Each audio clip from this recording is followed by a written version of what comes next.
The revolution's begun. The time to stand up has come. We are the rocking of the throne. We are the rocking of the throne.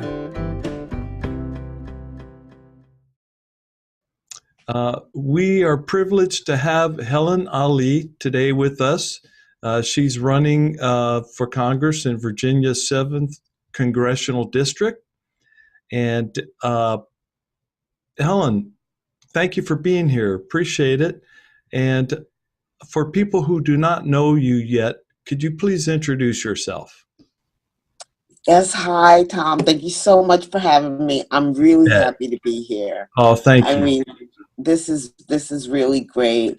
Of course, I do live in Virginia. I live in the 7th district with the incumbent Dave Bratt. He had a famous saying that the women were all up in his grill, and he's been all over the news talking about the women all up in his grill because we've been in his grill. And so, I am a first-time candidate, and I decided for a while that things were changing and going in a direction that I didn't quite like. And so I decided definitely after the election of 2016 that I was going to jump in here and I was going to help change the world. And I started connecting with people all over the country. And that's what we've been doing. I had a medical practice, a small one, and we specialized in hormone replacement and weight loss and things like that. And I put it all on hold to, come out here and make changes. I was in the Army before, and I'm loving this. This is great. Like, I am never gonna give up. Like, I am going to do this until we have change. Fantastic. And, I have to say also, I went out and checked out your website. Very impressive. And we're going to have a link to that. I encourage everybody to go out there and look at it because it's not full of platitudes or anything. It's full of, this is how I stand on the issues, and there's some good, solid, practical solutions to the problems we face.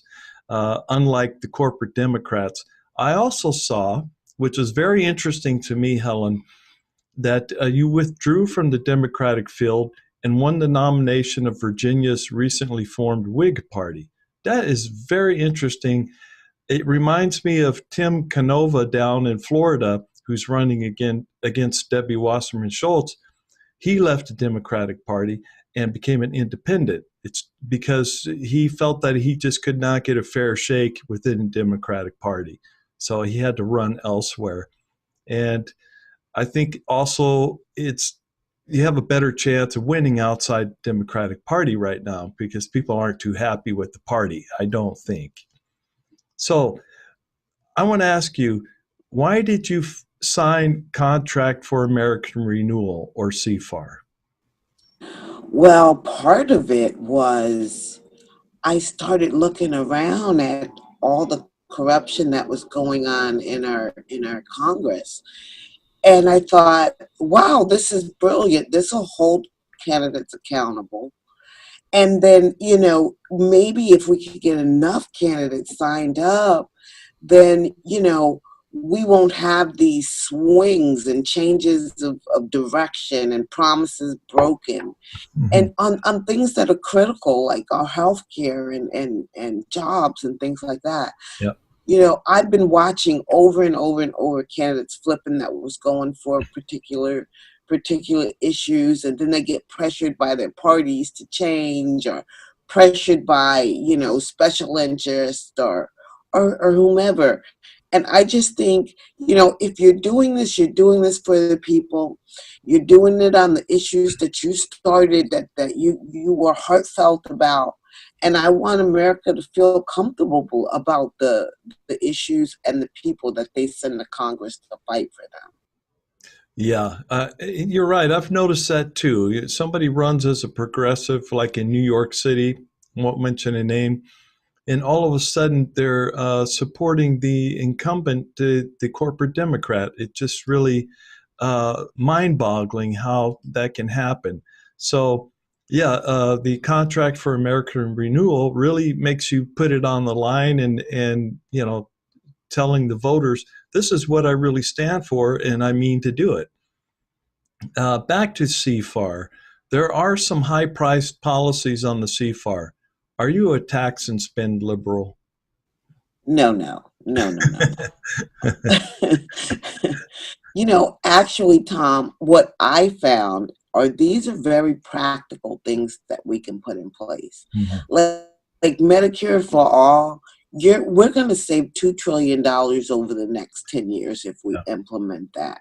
Yeah. It's going to save the average taxpayer money. Mhm. Like 90% of what they're spending now, we can get everyone covered. They can even have dental and mental health and rehabilitation Mhm. and at a cost savings.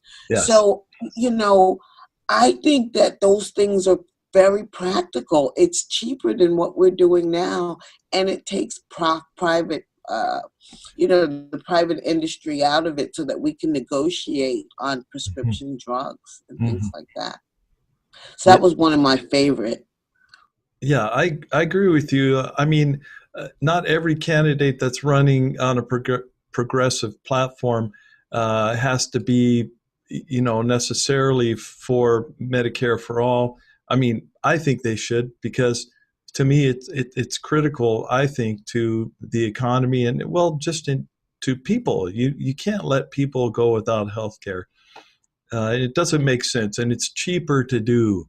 It's a practical solution. I totally agree with that.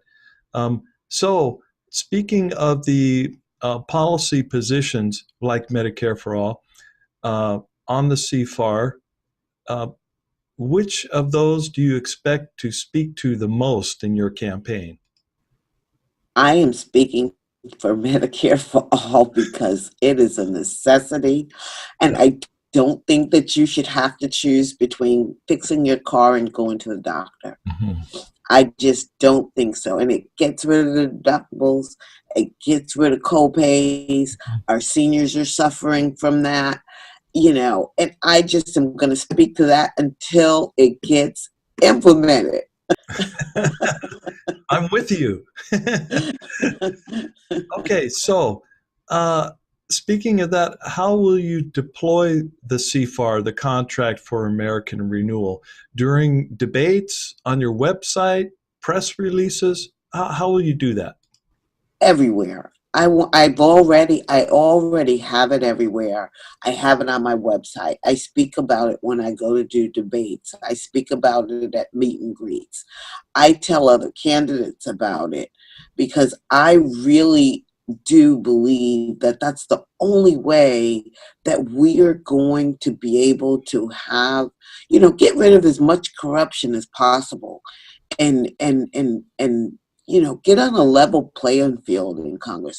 I'm not sure why there's not contracts there already, but I believe that that's the thing that's missing. Yes, I agree with you. And uh, it sort of goes into the next question here. Uh, what makes you a better candidate than your opponents? I know Dave Bratt, obviously, he's a Republican incumbent. And then we've got Abigail Spanberger, who's a former CIA agent. She seems to be, as far as I could tell from her website, more of a corporate, maybe Hillary type Democrat.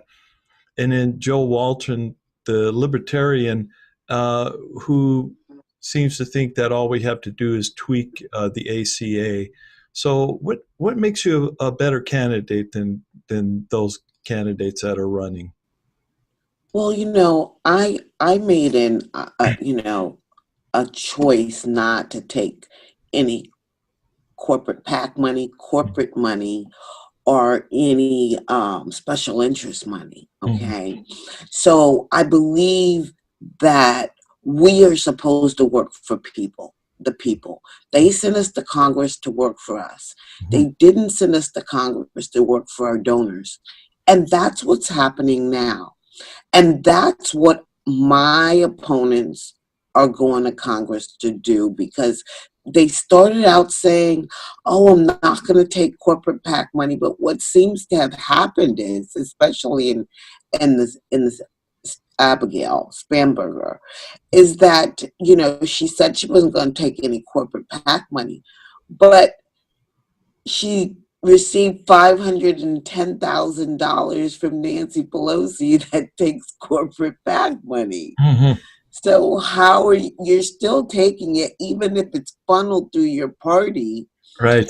and so you can't say you don't take corporate PAC money. So that the main difference is, I don't want to be a corporate Democrat or a corporate anything. I don't want to be bought by anybody. Mhm. I want to work for the people, because that's what we need. We really do need candidates that's going to go up there, and we could get a lot done if we went up there and just worked Yeah. for the people. Yeah. Forget all the party politics. Mhm.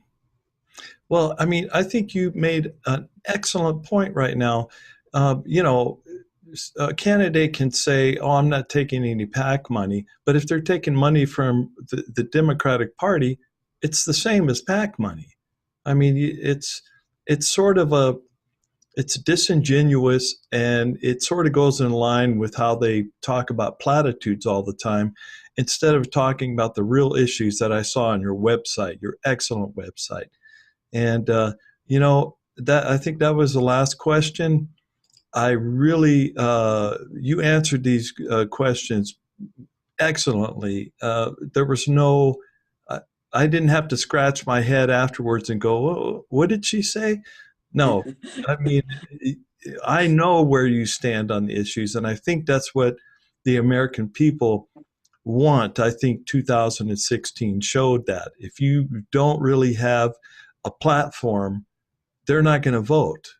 If there's not somebody that's representing them, they're not going to vote. So we need people like you and others, people that signed CFAR, and who are working for the people, not taking PAC money, whether it comes from a Democratic Party or not. So I want to thank you so much for running for office. And it takes a real commitment to do that. I can see that. And we need more people like you. So, Helen, thank you for today. Really appreciate it. And we're going to keep an eye on you to see what's happening in your district. Well, thank you so much. Oh, And I'm so happy to have you working behind the scenes to make things better for America. oh, thank you. We're going to work together, right? Yes, we Okay. are. We are. We're going to Okay. do it as long as we possibly can do it. Yes. It's a long-term strategy. Yeah. Yes. Okay. Well, Helen, you have a good evening. Thank you again for being here with us. And I'll see you later. Bye Bye. bye. Revolt Against Plutocracy won't just be covering the news about the necessary revolution in the United States. Sometimes we'll be making the news.